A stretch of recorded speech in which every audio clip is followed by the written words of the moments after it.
What is up, you guys? We are here for our weekly manifestation oracle message. We are just taking a look at the week ahead to see how we need to direct our energy and our focus when it comes to our goals and our intentions and our dreams, the things that we want to manifest.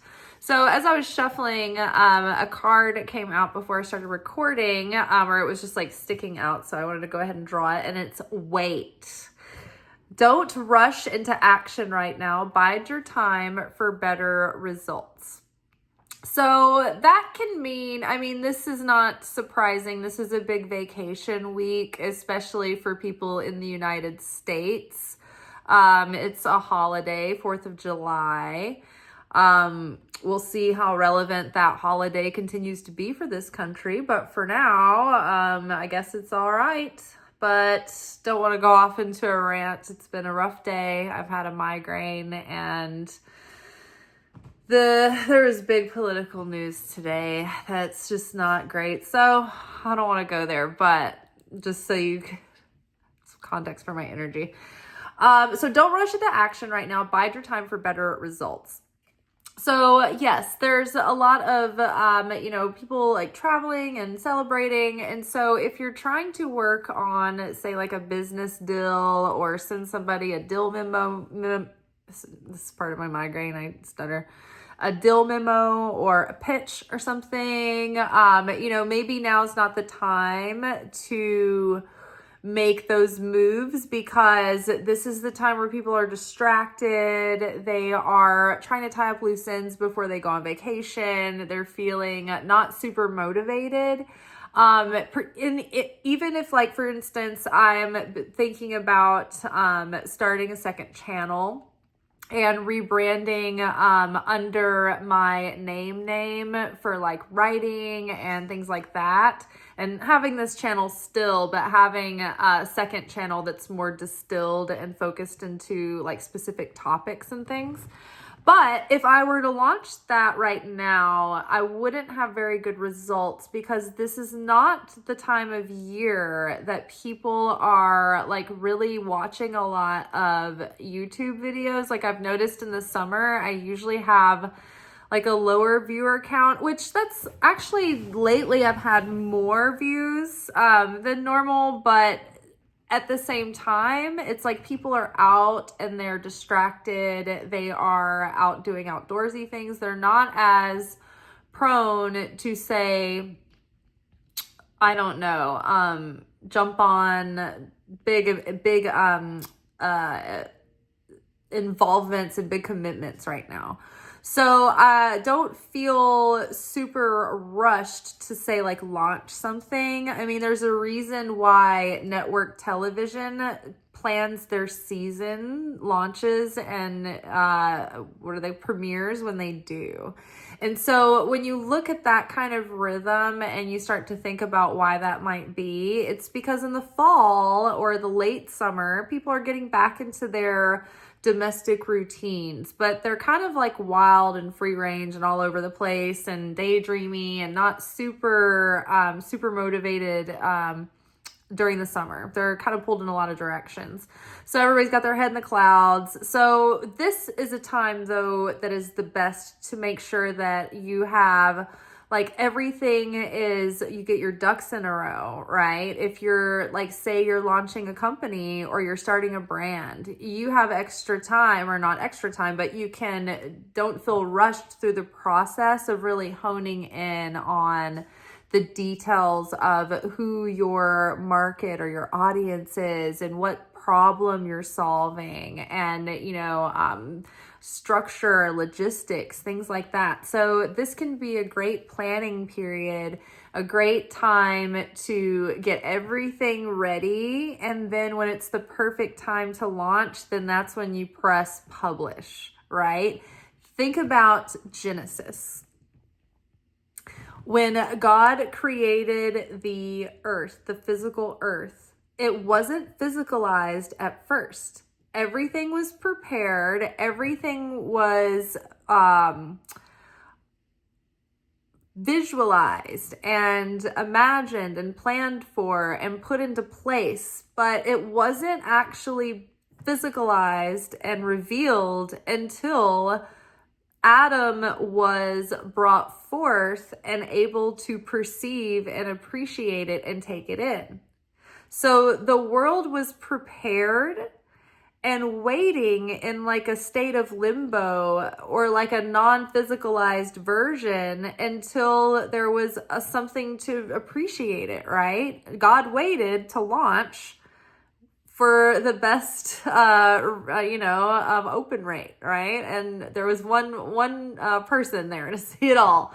So he's like, well, I'm not gonna, do the grand opening of like creation without someone here to witness it, right? So he actually had everything ready. And then it was like the big reveal kind of happened. It's like, okay, Adam, open your eyes. And then all of a sudden it's like, okay, are you ready? Are you ready? And now open. And then all of a sudden it was like all the beauty of the world. And it said that even like the rains hadn't even come yet to water the ground and to feed the vegetation to get it going. And so, I'm obsessed with the first couple of chapters of Genesis. There's so much in it, so much to think about. I think that would be a really cool series. I like series better than movies because I think that series can really delve into the depth of character development and story development. So don't wait on taking any action, but wait maybe until you feel like the world is prepared to receive the next step, right? You can probably intuitively understand the steps that are good to do now, preparing yourself, sharpening your skills, doing the research, taking the action, getting all the accounts set up, but maybe like take your time and wait until it feels right. Don't wait forever though, because it's like there's always going to be another Mercury retrograde. There's always going to be another weird month in the Jewish calendar of extra challenges. There's always going to be weird astrology going on. There's always going to be weird things in the economy. It's always going to be something. So, there's always going to be a better time or a worse time. So we can't wait forever. But maybe this week, with the holiday being what it is, if there's like big things that can, be timed better for next week, then maybe wait till next week. Enjoy your, the holiday and all that. And don't try to work through it. Alchemy and father healing. Ooh, you have the Midas touch right now, and every project you begin turns to gold. So if everything is like on the up and ups, right, the universe might just be waiting for the perfect timing, right? What is luck? It's like timing meets preparedness. Is that what it is? I can never get that saying perfectly right. But you have the Midas touch right now. So every project you begin turns to gold. And so that's great. It means like our consciousness and our energy are in the right place and we're in a high vibration and we're being a functional channel for sharing the light. And so when you come at your goals from the consciousness of sharing, like, oh my gosh, I've got this great idea that people are going to love, or this is going to help like so many people, or, oh my God, finally the perfect shade of lipstick. Like it doesn't always have to be, really deep or important to solve a problem, right? Like, there are all kinds of things that people want and need. So, if you're coming at your thing by saying like, oh, people will love this. This is like something that they'll need or they'll use or they'll want, rather than, oh, this is going to be a big money maker. I can't wait for the returns. Like, what am I going to get out of this? Like, and it's all about you and what you're going to receive. Or like if you're, say like you're going out to be like an actor, right? And you are obsessed about getting successful and getting like acclaim and getting famous and rich and people remembering you and, getting like being on the red carpet and getting all the attention. It's like, then that's all about you. And so that's like it's called an impure vessel. You just want to receive for the self. It's all about the self.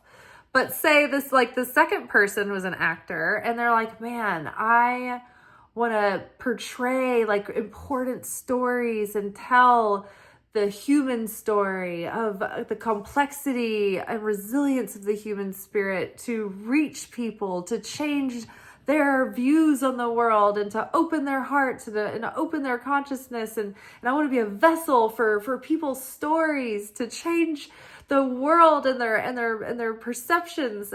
Then that's sharing, you know? Like I want to give people memorable movies that are amazing with like good actors instead of this cheap shit with everybody looking the same and everybody is the same like character now. It's just like, oh. So yeah, like it depends. Where are you coming from? Like, are you wanting to, you know, get instant gratification, just get the good stuff without putting the earning in? Or are you like, oh, I'm in it for the journey. You know, I want to do something. I want to give myself to something, to give myself to greatness and put my skills to good use and share them with others, right? Everybody like has some kind of unique knowledge or talent that people need, right? And so the more that we can develop those to be helpful and be of service and be of good use, like the better, right? So it's all about how we approach and what our consciousness is. So this is like part of the weekly Torah portions is talking about, are we a pure vessel or an impure vessel? And it's like when you're trying to decide like if what you want to do is like good or not, is this like a good thing to want to do or like, is this the right thing or the wrong? I don't know. Like, you know, ask yourself, where is your consciousness? Where's your focus? Where's your intent? What are your intentions? Are you, you know, are you trying to get something or are you trying to give something? Right? And is it more about like the quality and the value that you want to come of the thing and how that's going to bring more light and goodness into the world for others? Or is it about taking something and getting like instant high, instant gratification, numbing out, you know, and is it all about that? One of my Kabbalah teachers was talking about this concept today in this class I was listening to earlier, and he was explaining like getting ice cream as an example. He was like, if you want to go get ice cream, or the question was, is there bad desires and good desires? You know, because we're trying to distinguish, where is this coming from, my soul or like my ego? So he's like, okay, say let's say you have a desire to go get ice cream. Where's that desire coming from? Are you wanting to have a nice treat to rejuvenate yourself and like have a moment with the family and be present? And, you know, is it a quality time? Is there like value in why you want the ice cream? Or are you wanting ice cream because you are stressed out and you want to stress eat and you are like, your nervous system is dysregulated and you're like reaching for ice cream and you're reaching for craving and you're like, I need sugar, and you're mindlessly addicted to ice cream, and you know, then you end up eating too much of it and regretting that you like did all the, you know, had all those calories in such a short amount of time, and the ice cream starts creating chaos. It's out of control. It's like, where are you coming from? You taking the ice cream? Like, no pint, oh God, the pint's gone, one more. I'm avoiding the harsh realities of life right now in this caramel. I've got a caramel pocket. Or is it about like, you know, the like conscious enjoyment of, ooh, yum, this is a wonderful like treat. I'm gonna have some. It does the ice. I eat the ice. I do the ice cream. The ice cream doesn't do me. Right? You know. So where are your intentions? Are you creating something because of the bottom line and the profit margin, or are you feeling like you are filling a hole in the market to help others? Right. So what is it that you're trying to do? Like, let's say you, your manifestation isn't even business related. Let's say it's relationship related, and you want to manifest a relationship, and you're trying to call in your soulmate, or even just like a new person to date. where are you coming from? Are you wanting to build with someone and be a good partner to them and also to you, like to have like an equally yoked thing? Or are you and are you ready to like put effort into a relationship, because it does take effort? Or are you just like lonely and wanting someone to give you energy and comfort and be there for you because you're like in a place of neediness, right? And so then you would be taking their energy and sucking their energy because you're like, oh, I need someone, you know? Or are you like, oh, I want to give to someone, I want to build with someone, I want to grow with someone, you know? Where are you coming from? Make a wish. Oh, wait, hold on. We had another card. Father healing. Okay, so let's talk about that before we move on to make a wish. We'll make a wish our last card. So father healing, your personal power increases as you give any father related issues to heaven. So our father wounds affect our effectiveness in life, right? If we are looking at the father as representing the masculine, in the archetypal sense, the masculine is the part of our personality that's the outward part. It's the doer, it's the sharer, it's the giver. It's the solid rock, the provider, protector. And so the masculine part of me is the part of me that takes care of business, make sure to get the job done, like do things that are taking action and like protecting myself, going after what I want, making things happen. Whereas the feminine is more, it is nurturing, but it is more about receiving and being in the intuitive, and it's being emotionally in tune and in tune to the direction of spirit. It's more internal.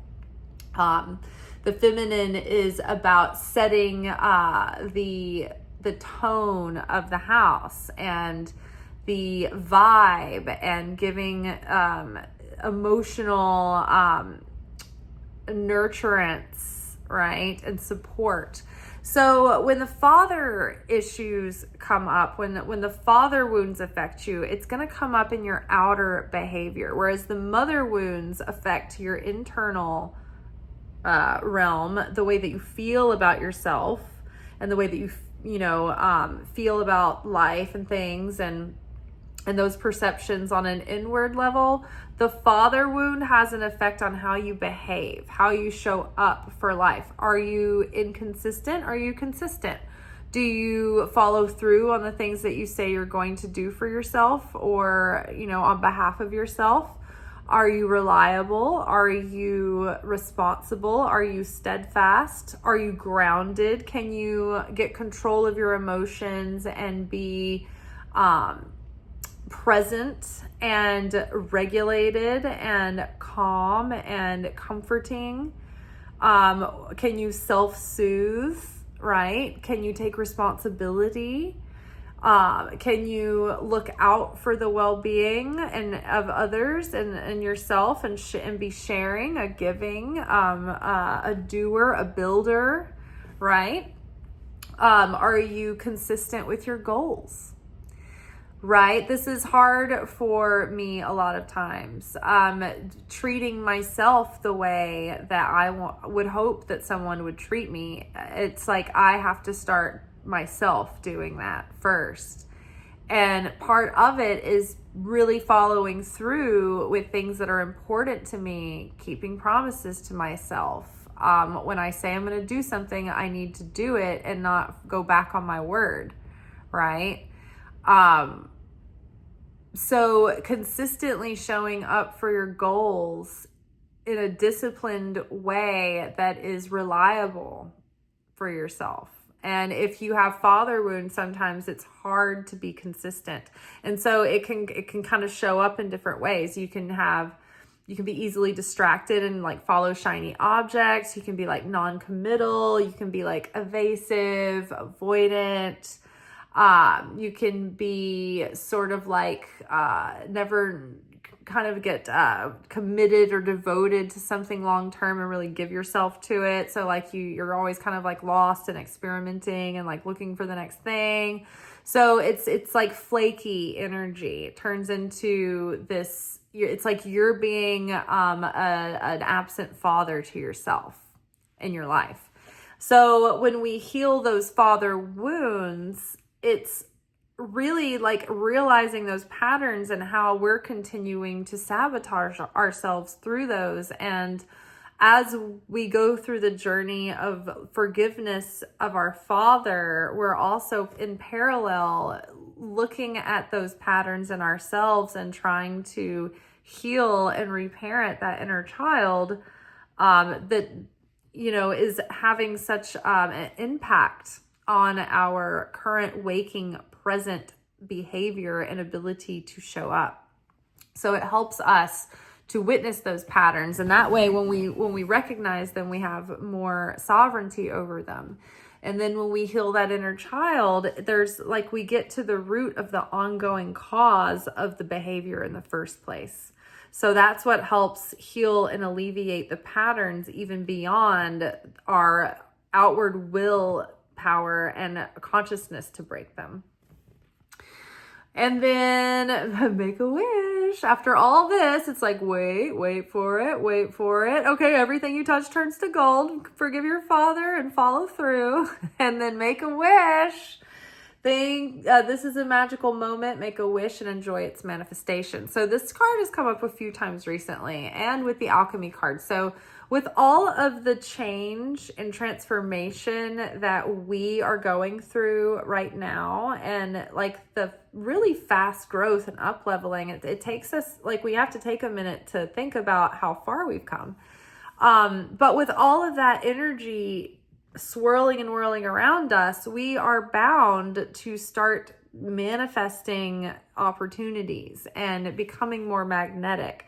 So we want to keep the momentum and keep our energy right in the right place and keep our intentions pure, keep that vessel pure. Stay in the mindset of what we're here to share, what we're here to give, how we can help more people, serve more people rather than get more customers. How can I serve more people, right? Rather than get more subscribers, how do I get these messages to the people who are like groping around in the dark and would like to hear this exact, conversation. So, it's all about where we're coming from, and that's gonna make a difference in everything. The kind of tests we do or do not have, the flow of ease and harmony. Okay, let's grab a couple of cards from the Wisdom of the Hidden Realms, and then I think we're out. Oh my gosh, Sacred Union. I think we had this card last week. Partnership and romance. Ooh. Well, let's hope for partnership and romance. However, on a personal level, that Sacred Union is the successful merging, and it's not exactly a perfect balance, but we find a dance and a balance of bringing that masculine and feminine energy together and merging them and integrating them. And what that looks like is, I'm emotionally intelligent and I am intuitive and I'm compassionate and empathic, but I also have strong boundaries. And so I have a healthy relationship with my emotions and my intuition and my faith. And now I also have a healthy sense of self-worth and willpower and courage and perseverance and strength. And I can take action and follow through and trust that intuition and act on it. And the perfect balance of the marriage of the masculine and the feminine is actually the Empress card. She is pregnant with potential and about to give birth. And because of her discipline and wise actions and follow through and consistency, she's surrounded by gardens of vegetation and wheat and wealth and luxury and beauty and love and peace. So that is what we get when we also integrate the spiritual healing, and the more Christ-like we become in our actions, right? Not just in our awareness, not just having knowledge off a page, not even just having revelation in our mind and wisdom, but when we start actually changing the way that we behave and choose and show up and make that more Christ-like, that's when the evidence starts to bear fruit in our life. So this is a really good sign. And that might be part of the wait, because we might be having such wonderful elements come together that we don't want to draw anything in before that happens, because the what will radiate, the vibration will be so good and so different that it will start drawing in wonderful, aligned, beautiful things. But if you're in a state of influx, you might draw in things that maybe match, maybe don't, right? Because you're not in a basal state, right? You're not in like you haven't found your average basal vibration, if that makes sense. Okay, the River Queen, flow, letting go, natural movement. So letting go and surrendering, right? We are surrendering control issues. We're also letting go of our comfort zone, right? And we are putting all our energy, all our effort. We're making 100% effort. We're making a spiritual effort. We're making a conscious effort to have better mindset, better thoughts. We're making an effort to take action and change our behavior and change our outlook and change our heart. We're taking, we're making a spiritual effort, we're making emotional effort, but we're making physical efforts, and we're putting our comfort zone out of the picture, and we're pushing ourselves past what we normally would, the amount of effort that we would normally put in. And that doesn't mean we're like workaholism, right?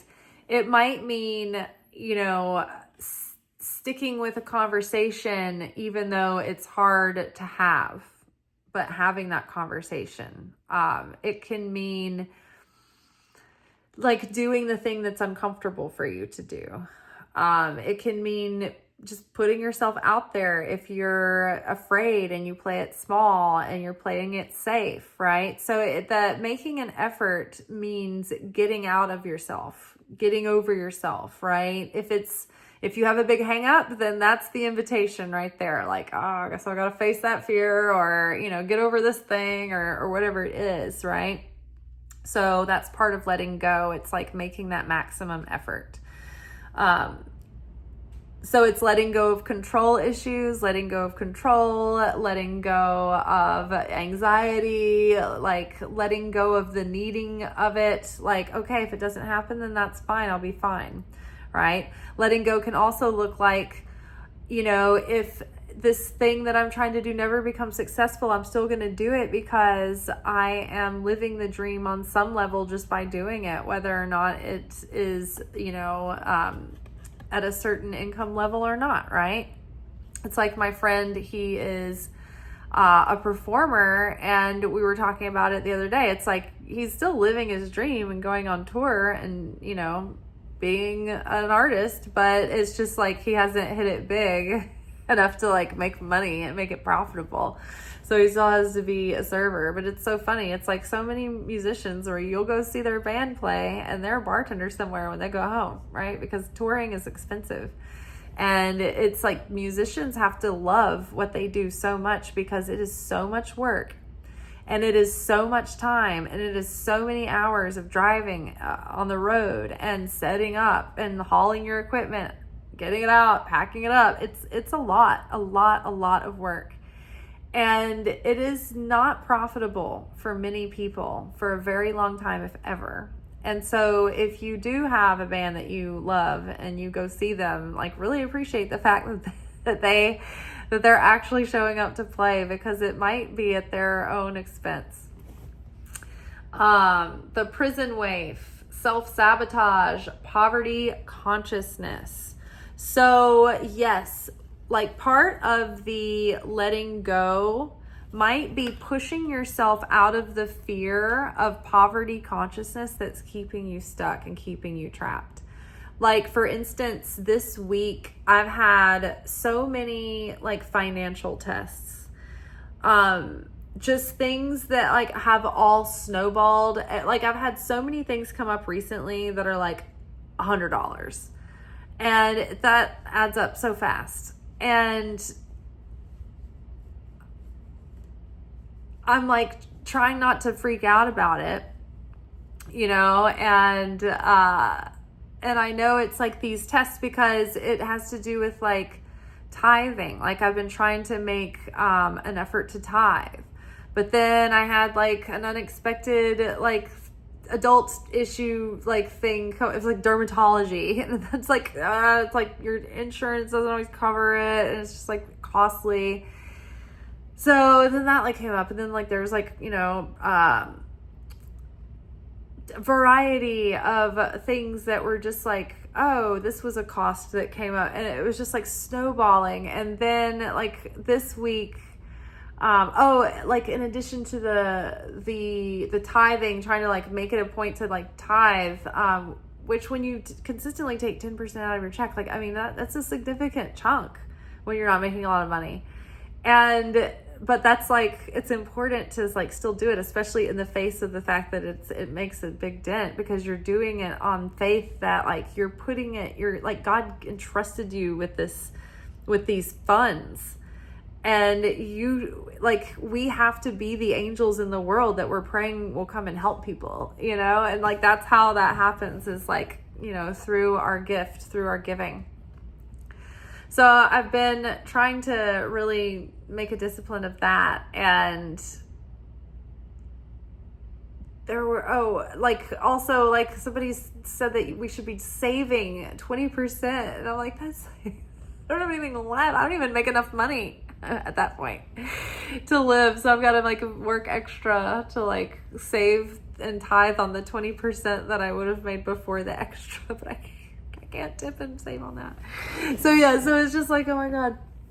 And then I ordered my sister a birthday present off of Etsy, thinking that it was like physical hat maker tools.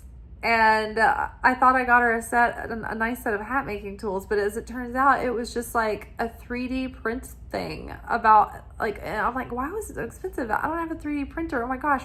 It's a digital download. Like, how did I miss that detail? There was like nothing in the picture that indicated that it was nothing other than the tools in the picture. So I was just like, oh my God.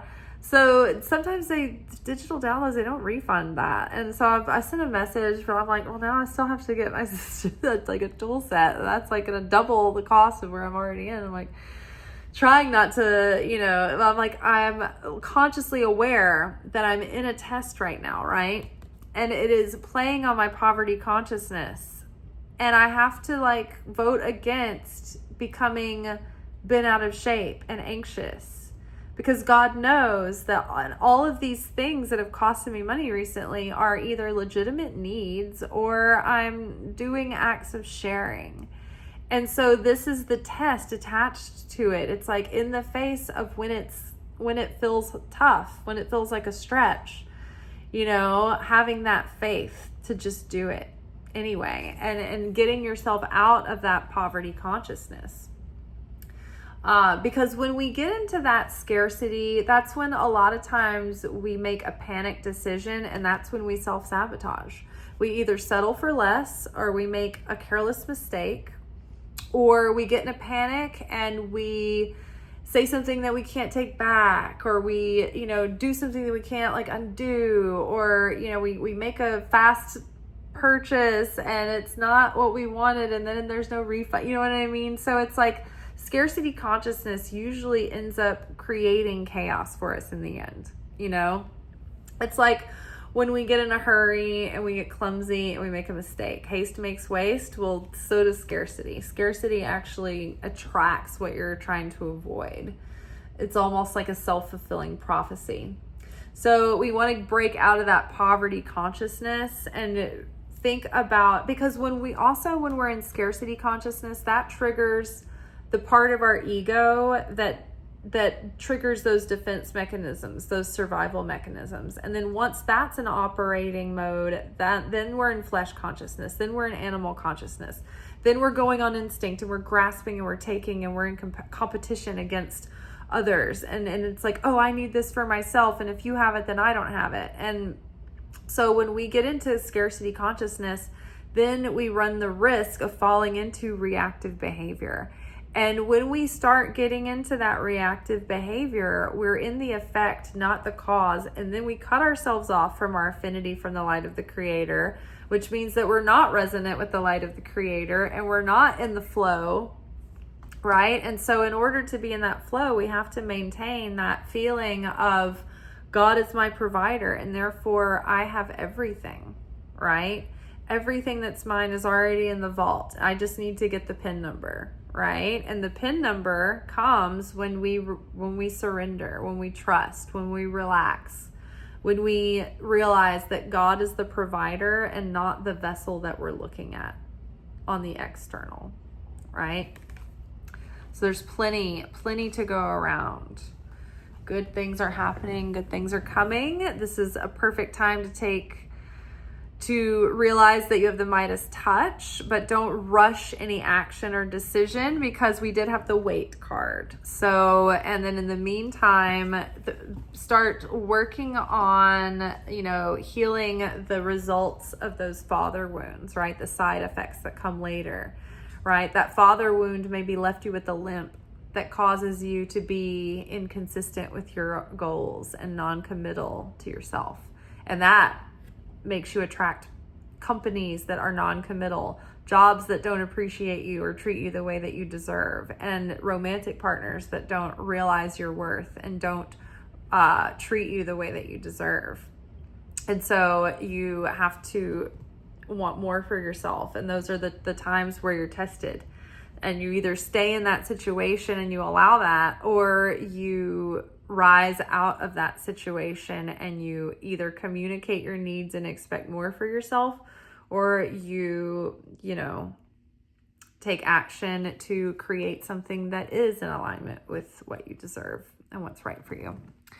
All right, y'all, that is all for tonight. I will see you tomorrow for our weekly alchemy message, where we are unpacking the lessons of the week that we got in Monday's anchor message.